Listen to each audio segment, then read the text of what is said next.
Bismillahirrahmanirrahim. Assalamualaikum warahmatullahi wabarakatuh. Alhamdulillahi rabbil alamin. Wassalatu wassalamu ala sayyidina Muhammad wa ala alihi wa sahbihi ajma'in. Subhanaka la ilma lana illa ma 'allamtana innaka antal alimul hakim. Qala rabbi shrah li sadri wa yassir li amri wahlul 'uqdatam min lisani yafqahu qawli. Amma ba'd. Alhamdulillah, pada hari ini saya akan membentangkan satu kertas kerja yang bertajuk Peranan Syariah dalam menghadapi teknologi kecerdasan buatan ataupun Artificial Intelligence, yang lebih dikenali dengan singkatan AI.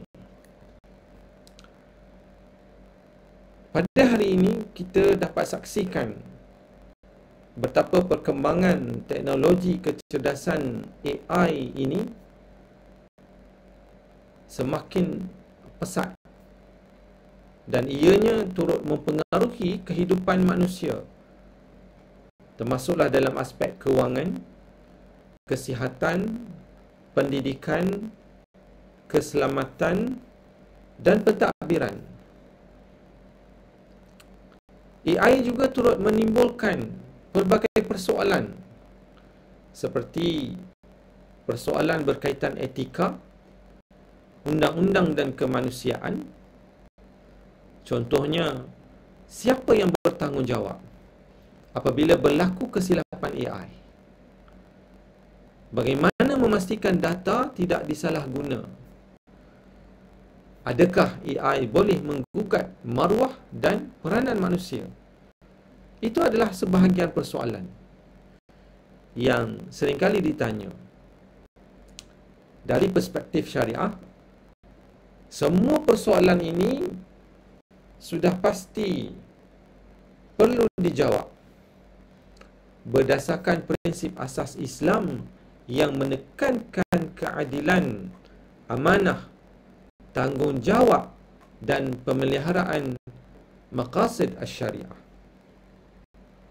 Allah berfirman, wa a'iddu lahum mastata'tum min quwwah, dan sediakanlah untuk mereka dalam menghadapi lawanmu segala kekuatan yang dapat kamu sediakan. Justru AI bukanlah musuh kita. Ianya mestilah dijadikan sebagai senjata kita, persediaan kita untuk menghadapi suasana yang lebih getir, yang lebih membawa kepada bahaya dan keburukan sekiranya teknologi ini tidak digunakan dengan sebaiknya. Justru saya akan membawakan beberapa perkara ataupun poin-poin penting dari sudut pandang syariah supaya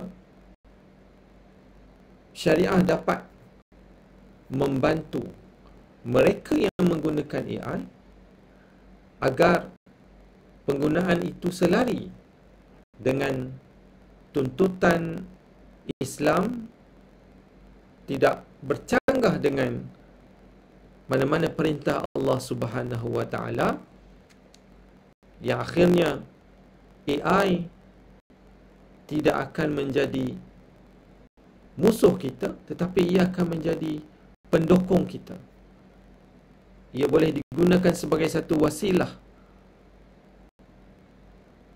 untuk mengembangkan Islam contohnya, untuk meningkatkan ekonomi Islam contohnya, dan pelbagai lagi manfaat dan kebaikan untuk umat sejagat.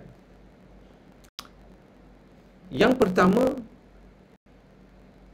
yang saya ingin bawa pada hari ini, syariah mestilah menjadi kompas, penunjuk arah kepada etika dan moral. Kita tahu bahawa di barat contohnya, Mereka berpandukan kepada ajaran etika dan moral. Di sana ada moral yang baik dan ada moral yang buruk. Ada etika yang baik, ada etika yang buruk. Kita tidak menafikan etika yang baik. Namun adakah etika dan moral yang baik itu bertepatan dengan anjuran syariah? Untuk umat Islam sudah pasti ada garisan pemisah antara syariah dan etika yang tidak berlandaskan syariah tersebut. Contoh, sebagai contoh, etika berpakaian. Etika berpakaian yang sopan bagi mereka yang berada di barat sudah pasti berbeza dengan etika berpakaian sopan sebagaimana yang diajarkan oleh syariah. Jadi, justru syariah mestilah menjadi guidance, penunjuk arah dalam menentukan apakah etika yang baik dan apakah moral yang baik yang perlu diikuti ketika menggunakan teknologi AI. Rentetan dari itu, prinsip-prinsip maqasid syariah yang 5 itu, iaitu menjaga agama, menjaga diri atau nyawa, menjaga akal, menjaga keturunan dan menjaga harta, mestilah diutamakan, mestilah diberikan perhatian dalam waktu menggunakan teknologi yang sangat powerful ini, teknologi kecerdasan buatan atau AI.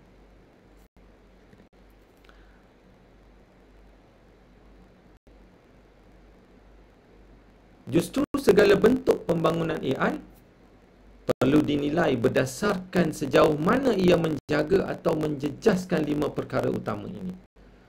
Contohnya, penggunaan AI dalam perubatan harus memelihara nyawa dan maruah pesakit. Sistem pengambilan pekerja berasaskan AI mesti mengelakkan daripada bias dan ketidakadilan. Hadis Rasulullah SAW bersabda, la darara wa la dirar. Tiada kemudaratan dan tidak boleh memudaratkan. Itu mesti menjadi prinsip dalam penggunaan AI supaya setiap kegunaan itu tidak akan memberi sebarang mudarat kepada mereka yang menggunakan teknologi tersebut. وَلَا يَجْرِمَنَّكُمْ شَنَآنُ قَوْمٍ عَلَّا أَلَّا تَعْدِلُوا i'dilu huwa aqrabu littaqwa. Di sini Allah menganjurkan supaya kita berlaku adil, tidak bias, tidak menzalimi dalam setiap perkara yang kita lakukan, termasuklah dalam penggunaan teknologi AI yang kita sedang bincangkan pada hari ini. Seterusnya, apakah nilai-nilai etika syariah dalam AI? Antaranya yang pertama, amanah. Yang paling penting adalah kepercayaan.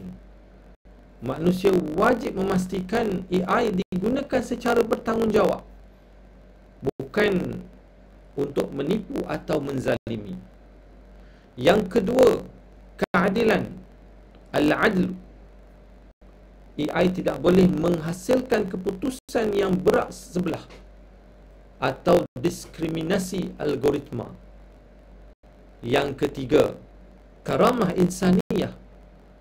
menjaga maruah manusia. AI tidak boleh merendahkan martabat manusia. Dan yang keempat, hifzul aql wan nafs, yang mana penggunaan AI tidak boleh memudaratkan kesihatan mental, keselamatan nyawa dan kesejahteraan manusia. Peranan syariah dalam tadbir urus dan peraturan AI. Dalam kerangka tadbir urus berasaskan syariah, institusi Islam boleh memainkan peranan dalam menggubal dasar tadbir urus AI yang menepati nilai syariah. Misalnya, membangunkan konsep pensijilan AI patuh syariah, seperti pensijilan halal dalam industri makanan dan juga kewangan. Yang kedua, tanggungjawab dan accountability. Di dalam Islam, tanggungjawab ataupun taklif tidak boleh dipindahkan kepada mesin. Kerana taklif itu syaratnya adalah akal. Mesin itu tidak mempunyai akal. Justru ia tidak boleh ditaklifkan dengan sebarang, ataupun tidak boleh diletakkan dengan sebarang taklif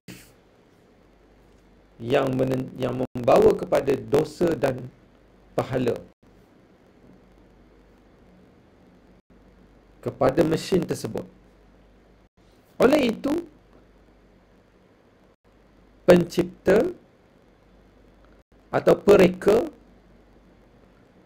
pembangun, pengendali teknologi AI ini tetap memikul tanggungjawab moral dan undang-undang. Tanggungjawab syariah,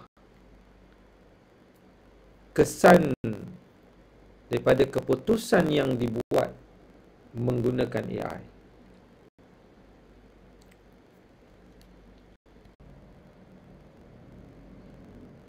Dalam aspek etika data dan privasi, syariah menegaskan pentingnya menjaga aib, kehormatan dan privasi manusia yang terkandung dalam hifzil al-ird, menjaga maruah. Oleh itu, pengumpulan data melalui AI mesti dilakukan secara telus dan beretika, termasuk mendapatkan keizinan pengguna dan melindungi kerahsiaan data. Siapa yang menjaga aib, maka Allah akan menjaga aibnya di akhirat kelak. Itu adalah prinsip yang diajarkan oleh syariah.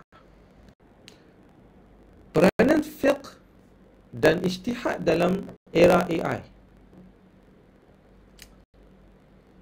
AI atau Artificial Intelligence menjadi isu dalam ijtihad kontemporari. Isu-isu AI dalam fiqh, muamalat dan undang-undang Islam seperti kontrak automatik atau smart contract, tanggungjawab liability machine, penggunaan AI dalam kewangan Islam dan takaful memerlukan kepada keputusan hukum atau fatwa untuk menjelaskan adakah penggunaan AI dalam bidang-bidang tersebut atau di dalam isu-isu tersebut dibenarkan atau sebaliknya. Itu adalah isu-isu kontemporari yang memerlukan kepada ijtihad atau keputusan hukum.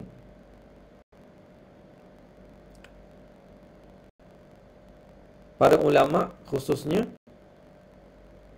pasti akan menggunakan kaedah-kaedah yang tertentu dalam menentukan hukum kepada isu-isu kontemporari yang melibatkan penggunaan AI.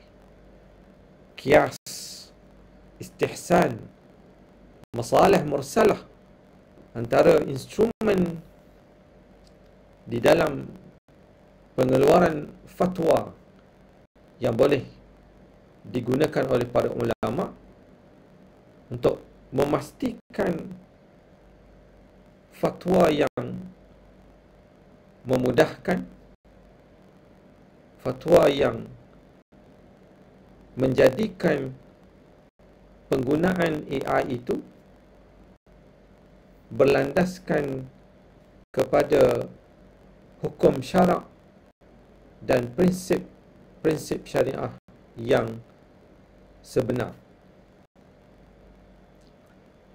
Justru AI turut berperanan membantu para ulama dalam mengenal pasti dalil-dalil yang terperinci, seterusnya memudahkan para ulama dalam mengeluarkan hukum. Namun, perlu diingat, AI hanya membantu, bukan sebagai pengeluar hukum.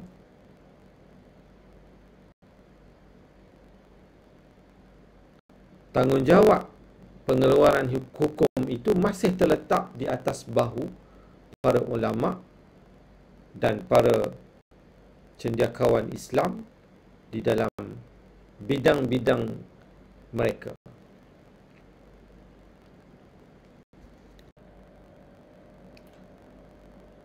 Setelah melihat betapa pentingnya peranan AI dalam pengeluaran fatwa tadi, yang membantu para ulama mengkaji maklumat secara terperinci, dalil-dalil yang berkaitan, maka saya berpandangan institusi fatwa dan majlis penasihat AI perlu diwujudkan. Ianya penting untuk menilai kesesuaian sistem AI dari sudut hukum dan etika Islam. Kita tidak boleh membenarkan AI berfungsi secara bebas tanpa ada batasan. Ianya perlu diperhatikan, diletakkan garis panduan yang tertentu agar ia tidak terkeluar daripada prinsip-prinsip syariah, daripada batas-batas yang telah ditentukan oleh hukum syarak.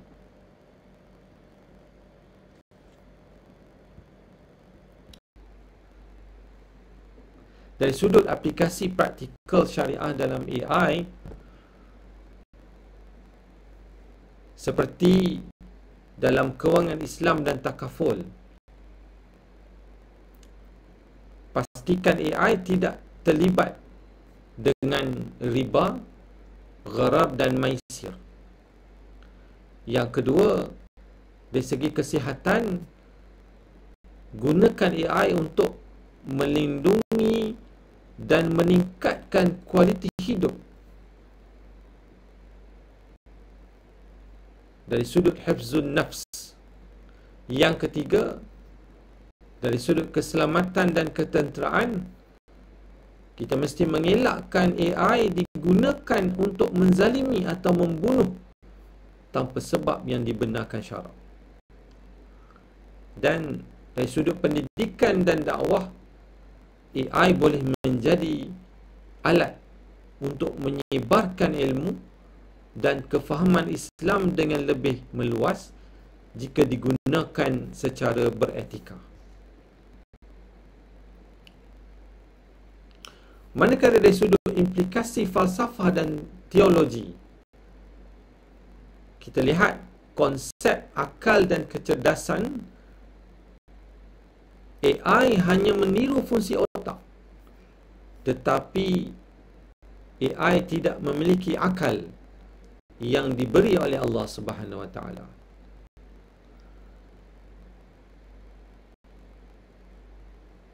Manakala dari segi kehendak, bebas dan tanggungjawab, AI tidak mempunyai niat, maka tanggungjawab tetap diletakkan di atas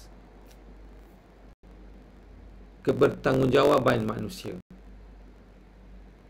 yang menggunakan AI tersebut. Dan akhirnya AI sebagai satu ujian memandangkan teknologi ini menguji sejauh mana manusia menggunakan ilmu dan kuasa dengan penuh tanggungjawab. Ia menjadi satu ujian kepada manusia. Sebagai kesimpulannya, syariah bukan sahaja bertindak sebagai benteng etika, tetapi juga sebagai panduan proaktif dalam mengawal selia penggunaan AI.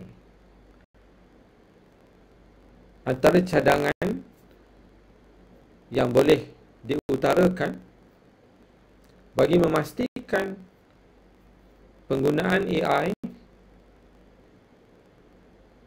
berpandukan kepada garis panduan syariah. Pertamanya, kita mesti mewujudkan kerjasama antara ulama, pakar teknologi dan pembuat dasar. Yang kedua, kita memerlukan kepada satu garis panduan atau piawaian AI patuh syariah. Ia mesti dibangunkan, diwujudkan untuk membantu pengguna AI supaya penggunaan mereka berpandukan kepada syariah. Yang ketiga, galakkan penyelidikan tentang kesan sosial dan undang-undang AI dalam konteks Islam. Yang keempat, masukkan topik etika teknologi Islam dalam kurikulum pendidikan tinggi. Yang kelima dan terakhir,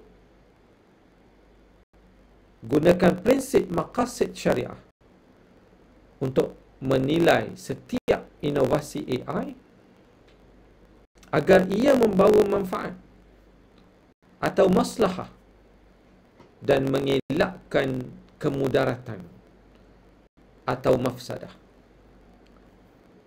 Mafsadah dan kemudaratan itu mestilah dihilangkan dan dihindarkan sebelum berlakunya kemudaratan yang lebih besar. Wallahu alam. Sekian dahulu penyampaian saya pada hari ini. Saya mohon maaf kalau ada salah dan silap. Saya sudahi dengan lafaz yang mulia. Wabillahi taufiq wal hidayah. Wassalamualaikum warahmatullahi wabarakatuh.